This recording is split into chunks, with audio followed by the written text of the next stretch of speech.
Section 12.3, we're going to be talking about measures of dispersion, range and standard deviation, and then we're going to discuss normal distributions. A measure of dispersion is a statistical measure that indicates the spread or variability of data values in a set. A large value for a measure of dispersion indicates the data are spread out, while a small value indicates the data values are tightly clustered and vary little from the mean. We're going to be talking about range and standard deviation. The range is just the value of the largest data value minus the smallest data value. So for example, in this data set, we can see that the largest value is 8.2 ohms and the smallest value is 1.2 ohms. We can get the range by subtracting 8.2 ohms minus 1.2 ohms equals 7.0 ohms. The standard deviation is a more commonly used measure of dispersion because it gives statisticians an indication of how widely scattered all the values of the data are, not just the extremes. So, for instance, if you have, we'll just call this the middle of the data set, your values would be scattered all over the place. They'd be widely scattered. They wouldn't be very closely clustered around that mean. This is a wide standard deviation or a large standard deviation. On the other hand, if we have a small standard deviation, the data is going to be clustered closer to the mean. A key component in the formula for standard deviation is a value called the deviation from the mean. For any data value x, its deviation from the mean is given by the difference x minus x bar. So, the deviation from the mean, if we call this particular value x, and we call the mean x bar, then that deviation from the mean is this value minus this value. It's the distance of the data point from the mean. Here's an example. Given this data set, you'll be using your calculator to find the mean and standard deviation. And check your answer at the bottom of the slide after you've done this. So hit the Stat key. Highlight Edit along the top and Enter. Then enter data in one of the columns, usually L1, and if there's already data in L1, you can cursor up to the header, hit Clear and Enter, and that will clear the data. Enter all the data points in the column. Hit the Stat key again and highlight Calc along the top and then Enter. Highlight the number 1 var stats, and Enter again. Be sure the column where you entered the data is after the word list. So if you entered it in L1, be sure L1 is after list. And freq list should not have anything after it. If it does, be sure to clear it. And then enter 3 times. Then you'll see a list of results. X bar, the X with the line over it, X bar is the mean, and S of X is the standard deviation. So after entering this data, you should get X bar equals 10.35 and S of X equals 6.98. Grouped data. We often group data when the data set is large so we don't have to deal with each piece of data. Here's an example of a data set with grouped data. So instead of dealing with 56 data points, when we group data, now we're only dealing with 6. So you can see that we've determined a range and we've counted the number of data points that fall within that range as our frequency. We can still use a calculator to find the mean and standard deviation of a group data set. So how to find the mean and standard deviation of a group data set? Find the midpoint of each class and input that into L1, Stat key Edit. Input the frequency of each class into L2. After you have put L1 and L2 data into your calculator, go to Stat, select Calc, and number 1 var stats. Put L1 after list into access L1. It's the second key in the number 1 key.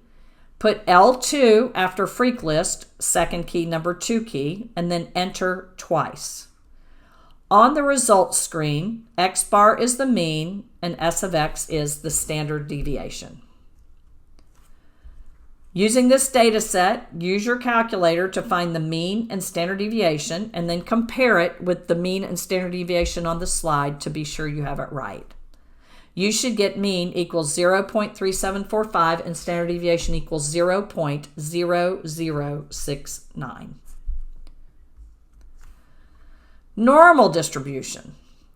Given a large enough sample, the distribution of measurements of many natural objects or processes tends to approximate what is known as the normal distribution. Sometimes this is called a bell-shaped curve. The graph in the figure below illustrates this distribution. Here's the mean right here. It would be this value, right? This x bar. The vertical line at the center of the graph drawn to the peak of the curve represents the mean. The first section to the right of the mean, which ends 1 standard deviation above the mean, should contain about 34% of the data values. So that means that from minus 1 standard deviation to plus 1 standard deviation from the mean, you should have 68.2% of the data values, or approximately 68%. If you go 1 standard deviation further and go plus or minus 2 standard deviations, then you would add all of these sections together. And if you add all of these sections together, then you're going to get 95%. So what that means is from minus 2 standard deviations to plus 2 standard deviations from the mean, of your data set, 95% of the points should fall between these two numbers. And if you go all the way out to plus or minus 3 standard deviations, then you're going to get 99.7% of all the data in your data set should fall between plus and minus 3 standard deviations from the mean. Here's an example. Suppose a set of data contains 100 values with a mean of 45 and a standard deviation of 4.8. So let's go back here. We're going to call this 45. And each standard deviation is 4.8. So the next value here will be 45 plus 4.8. So this is going to be 49.8. To get the next one, you add 4.8. To get the next one, you add 4.8. To get this one, to get minus 1 standard deviation from the mean, you subtract 4.8 from 45 and you get 40.2. And you subtract 4.8 from that to get minus 2 standard deviations. If the data were distributed normally, we would expect that 68 of the 100 values, that's 68%, would fall between 45 minus 4.8 and 45 plus 4.8. In other words, between 40.2 and 49.8. All values in this range are within 1 standard deviation of the mean. Here's something for you to try. Assume the data from the previous group data set is normally distributed. Using the mean and standard deviation from that data, between what two values would you expect to find 95% of the data, given that the mean is 0.3745 and the standard deviation is 0.0069? So stop the video, try this on your own, and then we'll go through the answer. You can see from the normal distribution curve that 95% of the data is included in the areas from x bar to 2s minus 2s to x bar plus 2s, plus or minus 2 standard deviations. 2 standard deviations is 0.0069 times 2, which equals 0.0138. Plus 2 standard deviations is x bar plus 0.0138, which equals 0.0069 plus 0.0138, which equals 0.0207.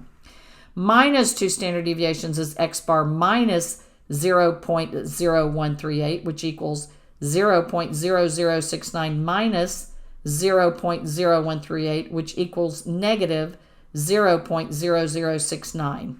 So you would expect to find 95% of the data between negative 0.0069 and plus 0.0207.